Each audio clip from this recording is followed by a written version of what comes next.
നമസ്കാരം, എല്ലാവർക്കും അഡ്ഹോക്ക് ലേണിംഗിന്റെ പുതിയൊരു ക്ലാസ്സിലേക്ക് സ്വാഗതം. എൻ്റെ പേര് ആന്റണി രാജ്. ഈ ക്ലാസ്സിൽ നമ്മൾ സെപ്റ്റംബർ മാസത്തെ കറണ്ട് അഫയേഴ്സ് ഫാക്റ്റുകളാണ് നോക്കുന്നത്. 2023 സെപ്റ്റംബർ മാസത്തെ കറണ്ട് അഫയേഴ്സ് ഫാക്റ്റുകളാണ് നോക്കുന്നത്. അപ്പൊ നമുക്ക് ഓരോ പോയിന്റിലേക്ക് കിടക്കാം. തെരഞ്ഞെടുപ്പ് പരിഷ്കരണം. കേന്ദ്ര സർക്കാർ തെരഞ്ഞെടുപ്പ് പരിഷ്കരണത്തിനായി നിയോഗിച്ച കമ്മിറ്റിയുടെ തലവൻ ആരായിരുന്നു? തെരഞ്ഞെടുപ്പ് പരിഷ്കരണത്തിനായി കേന്ദ്ര സർക്കാർ നിയോഗിച്ച കമ്മിറ്റിയുടെ തലവനായിരുന്നു രാംനാഥ് കോവിന്ദ്. ഈ പേര് പരിചയമുള്ള പേരാണ്, ഒന്നുകൂടൊന്ന് ഓർത്തു വെക്കുക. രാംനാഥ് കോവിന്ദ്. തെരഞ്ഞെടുപ്പ് പരിഷ്കരണത്തിനായി കേന്ദ്ര സർക്കാർ നിയോഗിച്ച കമ്മിറ്റിയുടെ തലവനായിരുന്നു രാംനാഥ് കോവിന്ദ്. അറിയാവുന്ന ആളാണ് അല്ലെ? അടുത്ത പോയിന്റ്, റെയിൽവേ ബോർഡിന്റെ ചെയർപേഴ്സണായ ആദ്യത്തെ വനിത. റെയിൽവേ ബോർഡ് 1905 റെയിൽവേ ബോർഡ് സ്ഥാപിതമാവുന്നത്. അതിനുശേഷം ഇങ്ങോട്ട് ഒരു വനിത പോലും ചെയർപേഴ്സൺ ആയിട്ട് വന്നിട്ടില്ല. റെയിൽവേ ബോർഡിന്റെ ആദ്യത്തെ വനിതാ ചെയർപേഴ്സൺ ആണ് ജയവർമ്മ സിൻഹ. പോയിന്റ് ഓർത്ത് വെച്ചോ, ചോദിക്കാൻ നല്ല ചോദ്യമായിരിക്കും. ജയവർമ്മ സിൻഹ. റെയിൽവേ ബോർഡിന്റെ ചെയർപേഴ്സൺ ആയ ആദ്യത്തെ വനിതയുടെ പേരെന്ത്? ജയവർമ്മ സിൻഹ. അടുത്ത പോയിന്റിലേക്ക് വരാം. കേരളത്തിൽ ആദ്യമായി കാലിഗ്രാഫി ഫെസ്റ്റ് നടന്നു. കേരളത്തിൽ ആദ്യമായി അന്താരാഷ്ട്ര കാലിഗ്രാഫി ഫെസ്റ്റിന് വേദിയായത് എവിടെ? കൊച്ചിയാണ്. കൊച്ചി. കേരളത്തിൽ ആദ്യമായി അന്താരാഷ്ട്ര കാലിഗ്രാഫി ഫെസ്റ്റ് നടന്നത് എവിടെ എന്ന് ചോദിച്ചാൽ കൊച്ചിയാണ്. പോയിന്റ് ക്ലിയർ ആണ്. അടുത്ത പോയിന്റ്, ഉത്കല അല്ലെ? ജനഗണമനയൊക്കെ പാടുമ്പോൾ നമ്മൾ കേട്ടു ഉത്കല എന്ന് പറയുന്ന പേരിൽ അല്ലെങ്കിൽ ഉത്കല വിമാനത്താവളം ഏത് സംസ്ഥാനത്താണ് നിലവിൽ വന്നത്? ഒഡീഷ. ഉത്കല വിമാനത്താവളം ഏത് സംസ്ഥാനത്തെന്ന് ചോദിച്ചാൽ എഴുതിക്കോണം, ഒഡീഷ. അടുത്തത് മിൽമയെ കുറിച്ച് നമ്മൾ ഓൾറെഡി പ്രീവിയസ് ആയിട്ട് ചോദിച്ചൊരു ചോദ്യമാണ്. മിൽമ നിലവിൽ വന്നത് എന്ന്. മിൽമ നിലവിൽ വന്നത് 1980 മിൽമ നിലവിൽ വരുന്നത്. 1980 അല്ലെ? തന്നെ മിൽമയുടെ കുറെ പരസ്യങ്ങളാണ് നമ്മൾ കാണുന്നതാണ്. മിൽമ, കേരളം കണി കണ്ടുണരുന്ന നന്മ, ഇങ്ങനെയൊക്കെ നമ്മൾ കേട്ടിട്ടുണ്ട്, ശ്രദ്ധിക്കൂ. അപ്പൊ മിൽമയുടെ ആദ്യത്തെ ഫുഡ് കോർട്ട് നിലവിൽ വന്നത് എവിടെയെന്ന് ചോദിച്ചാൽ തൃശ്ശൂർ. മിൽമയുടെ ആദ്യത്തെ ഫുഡ് കോർട്ട് നിലവിൽ വരുന്നത് തൃശ്ശൂരാണ്. തൃശ്ശൂർ, പൂരങ്ങളുടെ നാടായ തൃശ്ശൂർ അല്ലെ? അടുത്തത്, തൃശ്ശൂരിന് ഒരുപാട് പ്രത്യേകതകളുണ്ട്. പൂരങ്ങളുടെ നാട് KSFEയുടെ ആസ്ഥാനം അല്ലെ? KSFE കേട്ടിട്ടുണ്ടോ? KSFE Kerala state financial enterprises എന്നാണ് ആസ്ഥാനം. KSFEയുടെ പൂർണ്ണരൂപം. ആസ്ഥാനം എവിടെയെന്ന് ചോദിച്ചാൽ തൃശ്ശൂരാണ്. ഇതിന്റെ ആസ്ഥാനം അറിയപ്പെടുന്നത് ഭദ്രതാ ഭവൻ എന്നാണ് അറിയപ്പെടുന്നത്. ഭദ്രതാ ഭവൻ. KSFEയുടെ ആസ്ഥാനം തൃശ്ശൂരാണ്. ഈ KSFE ഉണ്ടല്ലോ, പുതിയൊരു മൊബൈൽ ആപ്ലിക്കേഷൻ പുറത്തിറക്കി. KSFE പുറത്തിറക്കിയ മൊബൈൽ ആപ്ലിക്കേഷന്റെ പേരാണ് KSFE പവർ. KSFE പവർ എന്നാണ് KSFE പുറത്തിറക്കിയ മൊബൈൽ ആപ്ലിക്കേഷന്റെ പേര്. KSFE പവർ എന്നാണ് അതിന്റെ പേര്. അപ്പൊ എന്തിനാണെന്ന് ചോദിച്ചാൽ ലോണുകളും ചിട്ടി അടയ്ക്കാന് അങ്ങനെ മറ്റുള്ള കാര്യങ്ങളൊക്കെ നമുക്ക് മൊബൈൽ ത്രൂ പെട്ടെന്ന് ചെയ്യാനായിട്ട് സാധിക്കും. അതിനുവേണ്ടിയിട്ട് അവർ പുറത്തിറക്കിയതാണ് KSFE പവർ ആപ്പ്. ഓക്കെ, തിരിച്ചു വരാം. അടുത്തത് ഒരു മിസൈലിന്റെ പേരാണ് പരിചയപ്പെടുന്നത്. മിസൈൽ എന്ന് പറയുമ്പോൾ അതിന്റെ പേര് ഇങ്ങനെയാണ്, RS-28 സർമത്ത് എന്നാണ് പേര്. ശ്രദ്ധിക്കും, അതിന്റെ പേര് ശ്രദ്ധിച്ചു കേട്ടോളൂ. RS റുപ്പീസിന്റെ RS ആണെന്ന് വിചാരിക്കും, അങ്ങനെയല്ല കേട്ടോ. RS-28 SARMAT സർമത്ത്. ഇങ്ങനെയാണ് ഒരു മിസൈലിന്റെ പേര്. ഇത് ആരുടെ മിസൈലാണെന്ന് ചോദിച്ചാൽ ഇത് റഷ്യയുടെ മിസൈലാണ്. റഷ്യ അവരുടെ സൈന്യത്തിലേക്ക് പുതിയതായി ചേർത്ത മിസൈലാണ് RS-28 സർമത്ത് മിസൈൽ. ഇതിന്റെ പ്രത്യേകത എന്ന് പറയുന്നത് ഒരു ഇന്റർ കോണ്ടിനെന്റൽ ബാലിസ്റ്റിക് മിസൈലാണ്. എന്ന് പറഞ്ഞാൽ മലയാളത്തിൽ പറഞ്ഞാൽ അന്താരാഷ്ട്ര ഭൂഖണ്ഡാന്തര ballistic missile. Intercontinental ballistic missile അല്ലെങ്കിൽ അന്താരാഷ്ട്ര ഭൂഖണ്ഡാന്തര ബാലിസ്റ്റിക് മിസൈലാണ് RS-28 സർമത്ത് എന്ന് പറയുന്നത്. ഇതിനെ ഒരു വിളിപ്പേരുണ്ട്, സാത്താൻ 2 എന്നാണ് പേര്. സാത്താൻ 2 എന്നാണ് ഇത് അറിയപ്പെടുന്നത്. സാത്താനെ 2 അല്ല, സാത്താൻ 2 അല്ലേ? സാത്താൻ സേവിയർ എന്നൊക്കെ കേട്ടിട്ടുണ്ട്, ഉണ്ടോ? സിനിമയൊക്കെ കാണുന്നവർക്കറിയാം. എന്തായാലും പോട്ടെ, ഇവിടെ ഓർക്കേണ്ടത് സാത്താൻ 2 എന്നാണ് ഇത് അറിയപ്പെടുന്നത്. അടുത്തത് NCERT national national council of educational research and training എന്നാണ് NCERTയുടെ പൂർണ്ണരൂപം. Okay, national council of educational research and training എന്നാണ് NCERTയുടെ പൂർണ്ണരൂപം. ഈ NCERT നിലവിൽ വരുന്നത് 1961 ഓർത്തു വെച്ചോണം. NCERT നിലവിൽ വരുന്നത് 1961. ഓക്കെ. ഈ NCERTക്ക് എന്ത് പദവി നൽകുന്നു? സർവകലാശാല പദവി നൽകുന്നു. അപ്പൊ NCERT എന്ന് പറയുന്നത് കേന്ദ്ര സർക്കാരിനും സംസ്ഥാന സർക്കാരിനും ഒക്കെ വിദ്യാഭ്യാസപരമായ കാര്യങ്ങളിൽ ഉപദേശം നൽകുക, അങ്ങനെയുള്ള ഒരു വിദ്യാഭ്യാസ സ്ഥാപനമാണ് NCERT. അതിന് എന്ത് പദവി കൊടുക്കുകയാണ്? സർവകലാശാല പദവി ലഭിച്ചു. അപ്പൊ സർവകലാശാല പദവി ലഭിച്ച സ്ഥാപനമാണ് NCERT. NCERTക്ക് സർവകലാശാല പദവി ലഭിച്ചു എന്നുള്ളത് പ്രത്യേകം ഓർത്തു വെക്കുക. NCERTക്ക് സർവകലാശാല പദവി ലഭിച്ചു. ഇതാണ് നമ്മുടെ പോയിന്റ്. അടുത്തത് ഒരു ISRO സയന്റിസ്റ്റ് അന്തരിച്ചു. ഒരു ISRO സയന്റിസ്റ്റ് അന്തരിച്ചു. പേര് ഓർത്തു വെക്കണം. N വളർമതി എന്നാണ് പേര്. N വളർമതി എന്നാണ് പേര്. ഓക്കെ, ഒന്ന് ഓർത്തു വെക്കുക. N വളർമതി അങ്ങനെ പറയണം. 2-3 പ്രാവശ്യം പരിചയമില്ലാത്ത പേരാണെങ്കിൽ പറയണം. N വളർമതി. വായിൽ വരാൻ ബുദ്ധിമുട്ടുള്ള വാക്കാണ്, 2 പ്രാവശ്യം പറയണം. N വളർമതി ആരാണെന്ന് ചോദിച്ചാല് ISRO ഓരോ ദൗത്യങ്ങള് വിക്ഷേപിക്കുന്ന സമയത്തും അതിന് കൗണ്ട് ഡൗൺ വിളിച്ചു പറയുന്ന ഒരു സൗണ്ട് വരും. കൗണ്ട് ഡൗൺ അല്ലെ? Count down. നിങ്ങൾ ISRO 0, 1 എന്നൊക്കെ പറഞ്ഞുകൊണ്ട് കൗണ്ട് ഡൗൺ വരും. ഈ കൗണ്ട് ഡൗൺ സൗണ്ട് ആരുടെയാണെന്ന് ചോദിച്ചാൽ N വളർമതി എന്ന് പറയുന്ന സയന്റിസ്റ്റ് ഇതായിരുന്നു. N വളർമതി. അതുപോലെ തന്നെ ഡയറക്ടർ ആയിരുന്നു ഈ N വളർമതി എന്ന് പറയുന്നത്. N വളർമതി. അപ്പൊ റിസാർട്ട് 1ന്റെ പ്രൊജക്ട് ഡയറക്ടർ അല്ലെങ്കിൽ ISROയുടെ ദൗത്യങ്ങൾക്ക് മുമ്പുള്ള കൗണ്ട് ഡൗൺ സൗണ്ടിന്റെ ഉടമ N വളർമതി അന്തരിച്ചു. നമ്മുടെ പോയിന്റ് അവിടെ വ്യക്തമാണ്, ക്ലിയർ ആണ്, പഠിച്ചു വെക്കുക. ഇനി അടുത്തത് 19ാമത് ഏഷ്യൻ ഗെയിംസ്. 19ാമത് ഏഷ്യൻ ഗെയിംസ് ശരിക്കും 2022 നടക്കേണ്ട ഏഷ്യൻ ഗെയിംസ് ആണ് 2023 നടക്കുന്നത്. ഡ്യൂ ടു കൊറോണ വൈറസ് 2022 സമയം കിട്ടിയില്ല. അപ്പൊ 19ാമത്തെ ഏഷ്യൻ ഗെയിംസ് നടക്കുന്നത് 2023 2023 19ാമത് ഏഷ്യൻ ഗെയിംസിൽ ഇന്ത്യക്ക് വേണ്ടി സ്പോൺസർ ആയതാരാണ്? അമൂലാണ്. അമൂൽ കേട്ടോ. 19ാമത് ഏഷ്യൻ ഗെയിംസ് 2023 ഇന്ത്യൻ ടീമിന്റെ സ്പോൺസർ ആര് എന്ന് ചോദിച്ചാൽ അമൂലാണ്. അമൂലൊക്കെ നിങ്ങൾ കണ്ടിട്ടുള്ളതാണ്. അമൂലിന്റെ പരസ്യം ഇഷ്ടം പോലെ നമ്മൾ കണ്ടിട്ടുള്ളതാണ്. അടുത്തത് രാജ്യത്തെ ആദ്യത്തെ സോളാർ സിറ്റി ഏത്? അതാണ് സാഞ്ചി. രാജ്യത്തെ ആദ്യത്തെ സോളാർ സിറ്റിയാണ് സാഞ്ചി. പഠിച്ചോണം. രാജ്യത്തെ ആദ്യത്തെ സോളാർ സിറ്റിയാണ് സാഞ്ചി. പഠിച്ചോണം. രാജ്യത്തെ ആദ്യത്തെ സോളാർ സിറ്റിയാണ് സാഞ്ചി. സാഞ്ചി സ്തൂപം എന്നൊക്കെ നമ്മൾ പറഞ്ഞു കേട്ടിട്ടുള്ളതാണ്. മധ്യപ്രദേശിലാണ് സാഞ്ചി. പ്രത്യേകം ഓർത്തോണം. സാഞ്ചി എവിടെയാണ്? സാഞ്ചി മധ്യപ്രദേശിലാണ്.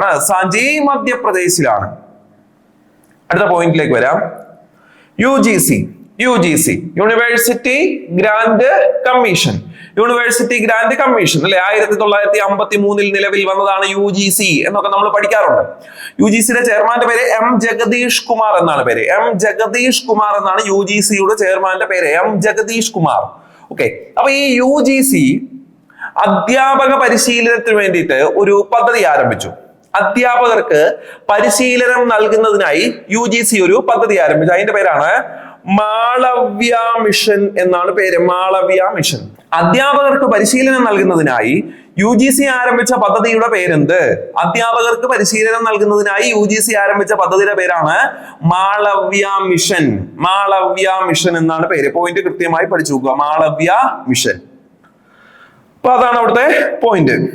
അടുത്തത് ഗ്രാൻഡ് സലാം ടൂർണമെന്റ്. ഞാനിവിടെ ഗ്രാൻഡ് സലാം ടൂർണമെന്റ് നമ്മുടെ GST എന്നിവിടെ എഴുതുകയാണ്. ഗ്രാൻഡ് സലാം ടൂർണമെന്റ്. ഈ ഗ്രാൻഡ് സലാം ടൂർണമെന്റ് എന്ന് പറഞ്ഞാൽ എന്താണ്? അതൊരു ടെന്നീസ് ടൂർണമെന്റ് ആണ്. ഗ്രാൻഡ് സലാം ടൂർണമെന്റ് എന്ന് പറയുന്നത് ഒരു ടെന്നീസ് ടൂർണമെന്റ് ആണ്. ഇവിടെ ഈ ടെന്നീസ് ടൂർണമെന്റിൽ പ്രധാനപ്പെട്ട ഒരു പേരുണ്ട്. ആ പേരാണ് നൊവാക് ജോക്കോവിച്ച് എന്നാണ് അദ്ദേഹത്തിന്റെ പേര്. നൊവാക് ജോക്കോവിച്ച് എന്നാണ് അദ്ദേഹത്തിന്റെ പേര്. ഒന്നുകൂടെ കൃത്യമായിട്ട് വേർത്ത് വെച്ചോ. നൊവാക് ജോക്കോവിച്ച്. അപ്പൊ ഗ്രാൻഡ് സലാം ടൂർണമെന്റില് ശ്രദ്ധിച്ചു കേട്ടോണെ, സിംഗിൾ മെൻ എന്നൊക്കെ കേട്ടിട്ടില്ലേ? മെൻ സിംഗിൾസില്. അപ്പൊ പുരുഷ വിഭാഗം അല്ലെങ്കിൽ മെൻ സിംഗിൾസില് ഗ്രാൻഡ് സ്ലാം ടൂർണമെന്റില് ഏറ്റവും കൂടുതൽ സെമി ഫൈനൽ കളിച്ച താരം ആര് എന്ന് ചോദിച്ചാൽ നൊവാക് ജോക്കോവിച്ച് ആണ്. നൊവാക്ക് ജോക്കോവിച്ച് ആണ്. അപ്പൊ മെൻ സിംഗിൾസില് ഗ്രാൻഡ് സ്ലാം ടൂർണമെന്റില് ഏറ്റവും കൂടുതൽ സെമി ഫൈനൽ മത്സരം കളിച്ച താരം എന്ന് ചോദിച്ചാൽ നൊവാക്ക് ജോക്കോവിച്ച്. അപ്പൊ ആ പോയിന്റ് അവിടെ ഓർത്തിരിക്കുക. അടുത്തത് G20 ഉച്ചകോടി.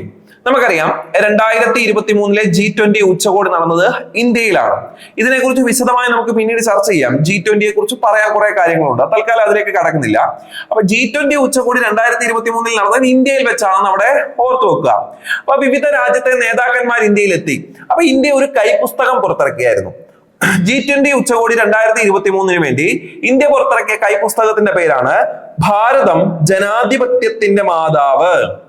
നമ്മുടെ രാജ്യം ഒരു ജനാധിപത്യ രാജ്യമാണ്.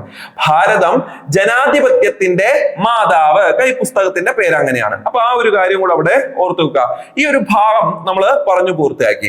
അടുത്ത ഒരു ഭാഗത്തിലേക്ക് നമ്മൾ വരികയാണ്. വ്യക്തമാണെന്ന് വിചാരിക്കുന്നു. അടുത്തത് ഗ്രാൻഡ് സ്ലാം ടൂർണമെന്റിനെ കുറിച്ച് അടുത്ത ചോദ്യം വരികയാണ്. ഗ്രാൻഡ് സ്ലാം ടൂർണമെന്റ്, അതായത് ഒരു ടെന്നീസ് ടൂർണമെന്റ് റിലേറ്റഡ് ആയിട്ടുള്ള അടുത്ത ചോദ്യം വരികയാണ്. ഗ്രാൻഡ് സ്ലാം ടൂർണമെന്റില് ഡബിൾസിൽ ഫൈനലിൽ എത്തുന്ന ഏറ്റവും പ്രായം കൂടിയ താരമാര്? രോഹൻ ബൊപ്പണ്ണ. പേരോർത്ത് നോക്കണം. രോഹൻ ബൊപ്പണ്ണ നമ്മൾ കേട്ടിട്ടുള്ള താരമാണ് അല്ലെ, മികച്ച താരമാണ് രോഹൻ ബൊപ്പണ്ണ, ഇന്ത്യക്കാരൻ. ഗ്രാൻഡ് സ്ലാം ടൂർണമെന്റിൽ ഫൈനലിൽ എത്തുന്ന ഏറ്റവും പ്രായം കൂടിയ ഡബിൾസില് ഫൈനലിൽ എത്തുന്ന ഏറ്റവും പ്രായം കൂടിയ താരമാണ് രോഹൻ ബൊപ്പണ്ണ. 44 വയസ്സിലാണ് അദ്ദേഹം ഫൈനലിൽ എത്തുന്നത്. 44 വയസ്സിൽ. ആ പോയിന്റ് അവിടെ ക്ലിയർ ആണ്. ഞാൻ ഒന്നുകൂടെ പറഞ്ഞുതരാം. ഗ്രാൻഡ് സ്ലാം ടൂർണമെന്റില് ഡബിൾസിൽ ഫൈനലിൽ എത്തുന്ന ഏറ്റവും പ്രായം കൂടിയ താരമാണ് രോഹൻ ബൊപ്പണ്ണ. ഇനി അടുത്തത് ഡച്ച് നോബൽ എന്ന് പറയുമ്പോൾ നമുക്കറിയാം ലോകത്തിലെ വലിയൊരു പുരസ്കാരമാണ് നോബൽ അല്ലെ. വിവിധ തരം നോബൽ ഉണ്ട്. ഗണിതശാസ്ത്രത്തിലെ നോബൽ ഉണ്ട് അല്ലെ, ഏഷ്യൻ നോബൽ ഉണ്ട്. അങ്ങനെ പല പല വിശേഷണങ്ങൾ കേട്ടിട്ടുണ്ട്. ഇവിടെ നിങ്ങൾ കേട്ടിട്ടുള്ള വിശേഷണമായിരിക്കാം ഡച്ച് നോബൽ എന്നറിയപ്പെടുന്ന ഒരു പുരസ്കാരം. അതിന്റെ പേരാണ് സ്പിനോസ പുരസ്കാരം. സ്പിനോസ പുരസ്കാരം 2023 കൊടുത്തപ്പോൾ ഒരു ഇന്ത്യൻ വംശജന് ലഭിച്ചു. അദ്ദേഹത്തിന്റെ പേരാണ് ജോയിദ ഗുപ്ത എന്നാണ് അദ്ദേഹത്തിന്റെ പേര്.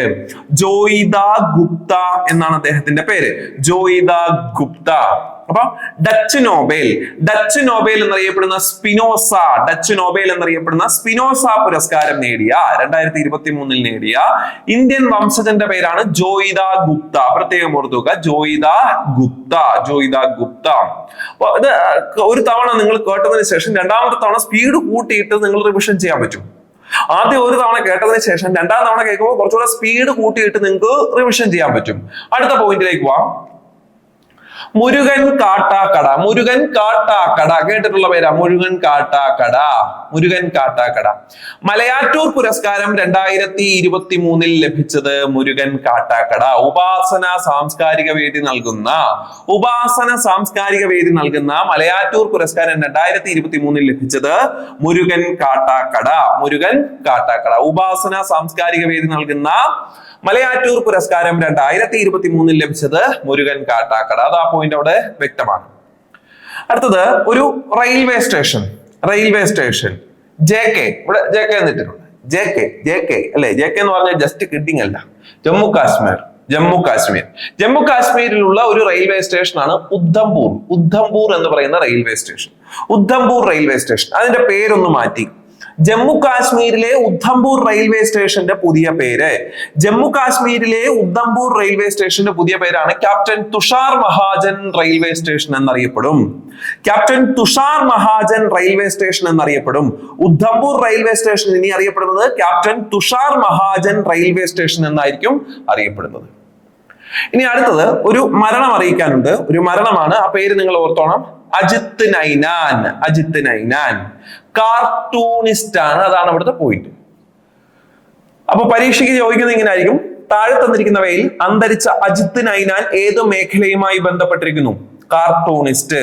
പ്രത്യേകിച്ച് നമ്മുടെ സിലബസിനകത്തൊക്കെ പറഞ്ഞിരിക്കുന്ന ഒരു ഭാഗമാണ് കല, കായികം, സാഹിത്യം, സംസ്കാരം. നിങ്ങളുടെ സിലബസിനകത്തൊക്കെ നിങ്ങൾ കണ്ടു കാണും. അത് റിലേറ്റഡ് ആയിട്ടുള്ള കറണ്ട് അഫയേഴ്സ് വരാനുള്ള സാധ്യത ഉള്ളതുകൊണ്ടാണ് പറഞ്ഞത് അജിത് നൈനാൻ എന്ന് പറയുന്ന അന്തരിച്ച വ്യക്തി കാർട്ടൂണിസ്റ്റ് ആണ് എന്നൊക്കെ ഉൾപ്പെടുത്തിയത്. അടുത്തത്, ബ്രസീലിന് വേണ്ടി ഏറ്റവും കൂടുതൽ ഗോൾ നേടിയ താരം ഇനി മുതൽ നെയ്മർ ആണ്. ബ്രസീലിന് വേണ്ടി ഏറ്റവും കൂടുതൽ ഗോൾ നേടിയ താരം ആര് എന്ന് ചോദിച്ചാൽ ആരാണ്? നെയ്മർ ആണ്. നെയ്മറിനെ അറിയാം, ബ്രസീലിനെ ഒക്കെ അറിയാം, ഫുട്ബോൾ ഭ്രാന്തന്മാർക്കൊക്കെ നല്ല രീതിയിൽ അറിയാം.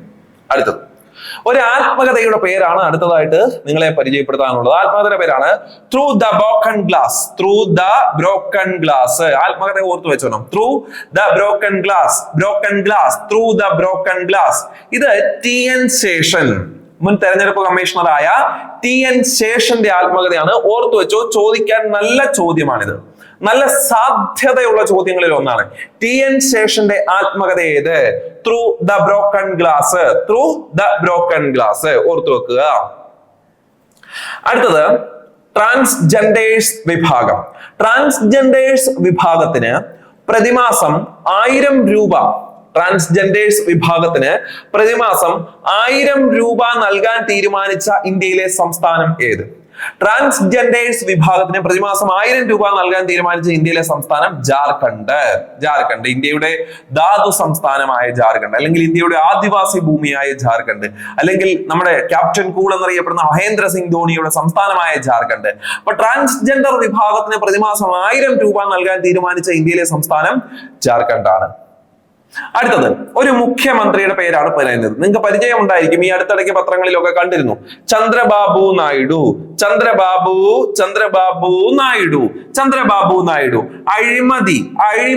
അഴിമതി കേസിൽ അറസ്റ്റിലായ മുഖ്യമന്ത്രിയാണ് ചന്ദ്രബാബു നായിഡു. ഇദ്ദേഹം ഏത് സംസ്ഥാനത്തിന്റെ മുഖ്യമന്ത്രി ആയിരുന്നു എന്ന് ചോദിക്കാം. ആന്ധ്രാപ്രദേശിന്റെ മുഖ്യമന്ത്രിയാണ്. അഴിമതി കേസിൽ അറസ്റ്റിലായ ചന്ദ്രബാബു നായിഡു ഏത് സംസ്ഥാനത്തിന്റെ മുഖ്യമന്ത്രിയാണെന്ന് ചോദിച്ചാൽ ആന്ധ്രാപ്രദേശിന്റെ മുഖ്യമന്ത്രിയാണ്. ആ ഒരു ഭാഗവും കൂടെ അവിടെ നിങ്ങൾ ഓർത്തു വെക്കുക. ഇനി അടുത്ത മറ്റൊരു പ്രധാനപ്പെട്ട കാര്യം എന്ന് പറയുമ്പോൾ നമുക്കറിയാം, കേരളത്തിലെ ഏറ്റവും വലിയ ജില്ലയായി ഏത് മാറി? ഇടുക്കി ജില്ല മാറി, അല്ലെ? കേരളത്തിലെ ഏറ്റവും വലിയ ജില്ലയായി ഇടുക്കി ജില്ല മാറി. അപ്പൊ കേരളത്തിലെ ഏറ്റവും വലിയ ജില്ല ഏത് എന്ന് ചോദിച്ചാൽ ഇടുക്കിയാണ്. ഇടുക്കി. എങ്ങനെയാണ് ഇടുക്കി വലുതായെന്ന് നമുക്കറിയാം. എറണാകുളം ജില്ലയിലെ ഒരു പഞ്ചായത്ത് കുട്ടമ്പുഴ വില്ലേജ്. ഈ കുട്ടമ്പുഴ വില്ലേജിൽ നിന്ന് കുട്ടമ്പുഴ വില്ല പഞ്ചായത്തിലെ കുറച്ച് സ്ഥലം എടുത്തിട്ട് ഇടുക്കി ജില്ലയിലെ ഇടമലക്കുടി ഇടുക്കി ജില്ലയിലെ ഇടമലക്കുടി എന്ന് പറഞ്ഞ പഞ്ചായത്തിനോട് കൂട്ടിച്ചേർത്തു. അപ്പൊ ഇവിടുന്ന് കുറച്ച് സ്ഥലം എടുത്ത് ഇങ്ങോട്ട് കൂട്ടിച്ചേർത്തപ്പോ ഈ കുട്ടമ്പുഴ ചെറുതാവുക എന്ന് പറഞ്ഞാൽ എറണാകുളം ചെറുതാവുകയാണ്. അപ്പൊ എറണാകുളം എന്തായി? ചെറുതായി. ഇടുക്കി എന്ത് ചെയ്തു? വലുതായി. ഇടുക്കി വലുതായപ്പോ അവിടെ പാലക്കാടിനേക്കാൾ വലുതായി. അപ്പൊ കേരളത്തിലെ ഏറ്റവും വലിയ ജില്ല ഏതാന്ന് ചോദിച്ചാൽ ഇപ്പൊ ഇടുക്കിയാണ്. രണ്ടാം സ്ഥാനം പാലക്കാട്. മൂന്നാം സ്ഥാനം മലപ്പുറം. നാലാം സ്ഥാനം തൃശ്ശൂരാണ്. 4 തൃശ്ശൂര്. അഞ്ചാം സ്ഥാനം എറണാകുളമാണ്. ഇതാണ് കേരളത്തിലെ വലിയ 5 ജില്ലകൾ. 1 ഇടുക്കി, 2 പാലക്കാട്, 3 മലപ്പുറം, 4 തൃശ്ശൂര്, 5 എറണാകുളം. ഓക്കെ. അപ്പൊ 1 ഇടുക്കി, 2 പാല, 3 മല എന്നുള്ള രീതിയിൽ അവിടെ ഓർത്താൽ മതി. 2 പാല 3 മല. 1 ഇടുക്കി, 2 പാല, 3 മല,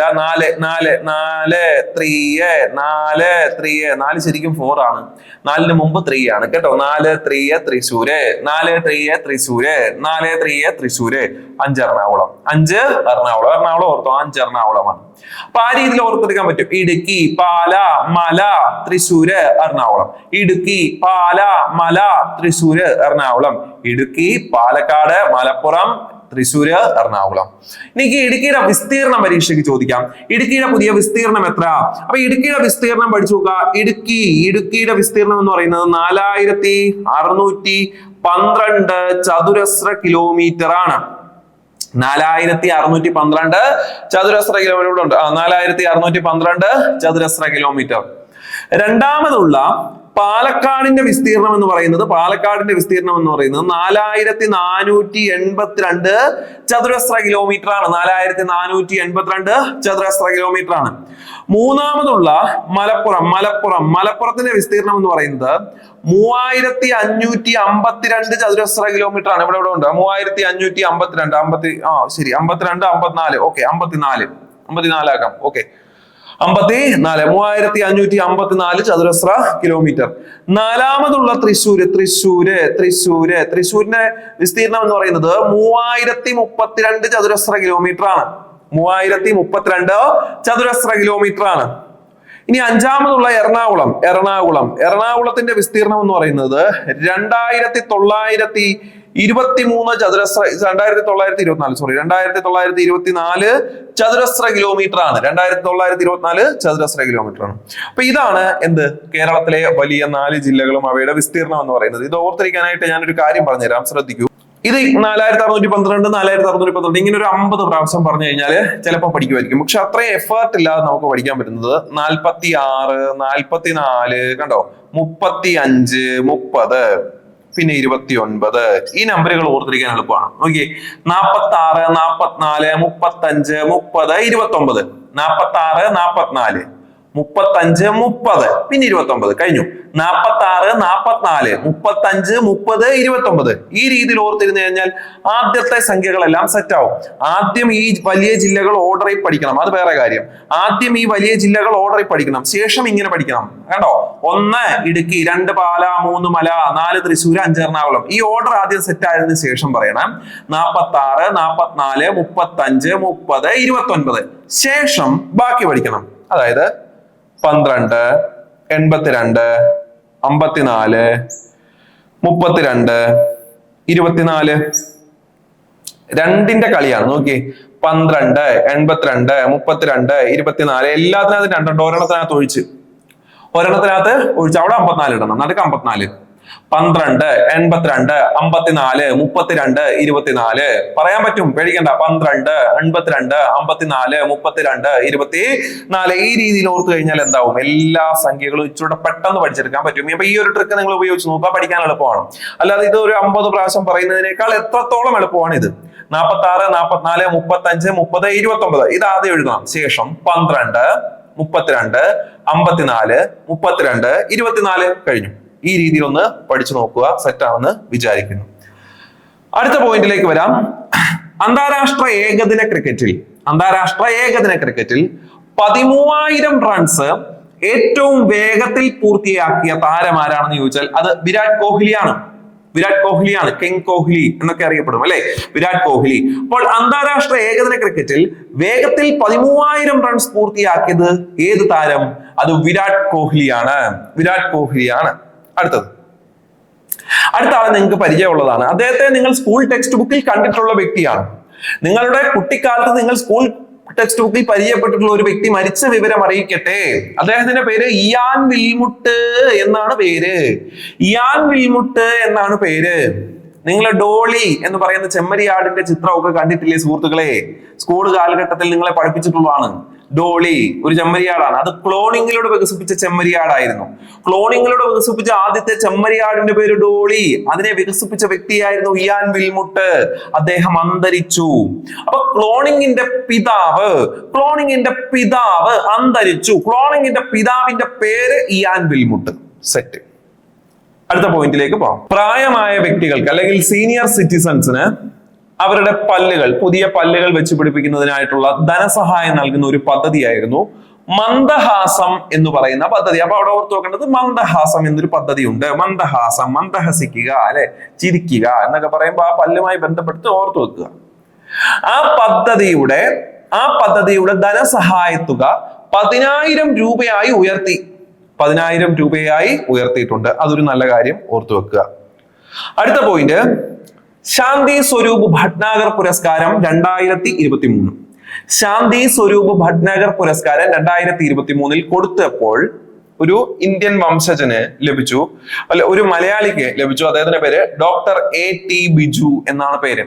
ശാന്തി സ്വരൂപ് ഭട്നാഗർ പുരസ്കാരം 2023 ലഭിച്ച മലയാളിയുടെ പേര് ഡോക്ടർ A.T. ബിജു.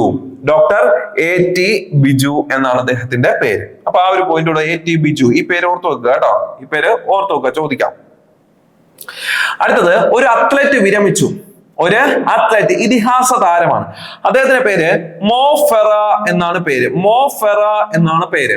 അപ്പൊ ബ്രിട്ടീഷ് ഇതിഹാസ താരമായ അത്ലറ്റായ മോ ഫെറ വിരമിച്ചു. മോ ഫെറ വിരമിച്ചു. അത്രയും കാര്യം കൂടെ നിങ്ങൾ ഓർത്തു വെക്കുക. അപ്പൊ ഈ 2 ഭാഗങ്ങളിലായി സെപ്റ്റംബർ മാസത്തിലെ കറന്റ് അഫയേഴ്സിന്റെ ആദ്യ ഭാഗമാണ് നമ്മൾ പഠിച്ചത്. പറഞ്ഞ കാര്യങ്ങൾ മനസ്സിലായി എന്ന വിശ്വാസത്തോടു കൂടി തൽക്കാലം നിർത്തുകയാണ്. എല്ലാവർക്കും നന്ദി.